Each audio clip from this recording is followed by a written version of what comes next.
Hello friends. വണ്ടികൾ കണ്ടാ അങ്ങോട്ടും ഇങ്ങോട്ടും ഇങ്ങനെ ചീറിപ്പാഞ്ഞിങ്ങനെ പോണ്. നമ്മൾ മനുഷ്യന്മാരും ഇങ്ങനെയൊക്കെ തന്നെയാ. നമുക്ക് പല കാര്യങ്ങളായിട്ട് തിരക്ക് പിടിച്ച് നമ്മളിങ്ങനെ പാഞ്ഞുകൊണ്ടിരിക്കുക. ഇതിനൊക്കെ നമുക്ക് എവിടെ നിന്ന് എനർജി കിട്ടുന്നത്? ഈ വണ്ടികൾക്ക് എവിടെന്നാ? അവരങ്ങനെ പല ഇന്ധനങ്ങൾ ഉപയോഗിക്കണു. അതുപോലൊക്കെ തന്നെയാ മനുഷ്യന്റെ കാര്യം കേട്ടോ. മനുഷ്യന് അത് അവന്റെ ഇഷ്ടത്തിനനുസരിച്ച് തെരഞ്ഞെടുക്കാൻ പറ്റും. വണ്ടികൾക്ക് പക്ഷെ ആ സൗകര്യം ഇല്ല കേട്ടോ. ഞങ്ങൾ കുറച്ച് ബൂസ്റ്റിങ്ങിന് വേണ്ടി വന്നതാ. അതിനു വേണ്ടി ഞങ്ങൾ കുറച്ച് ബ്ലഡ് ഡൊണേറ്റ് ചെയ്തു. അപ്പോൾ ഞങ്ങളോട് പറഞ്ഞു ഭക്ഷണമൊന്നും ഇപ്പോൾ കഴിക്കണ്ട കേട്ടോന്ന്. അപ്പോൾ കൊടുത്തു കഴിഞ്ഞപ്പോൾ ഞങ്ങൾക്ക് വിശന്നപ്പോൾ ഞങ്ങൾ കഴിക്കാൻ വേണ്ടി വന്നതാ. അപ്പോൾ ഇന്ന് ഞങ്ങൾക്കൊരു ബൂസ്റ്റിംഗ് ഡേ ആയിരുന്നു.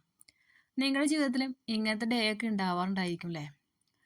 നമുക്ക് നമ്മുടെ ബൂസ്റ്റിംഗ് എന്താന്ന് തിരയാനുള്ളൊരു താല്പര്യവും നമുക്കുള്ളൊരു സമയവും നമ്മൾ കണ്ടെത്തണമെന്ന് മാത്രം.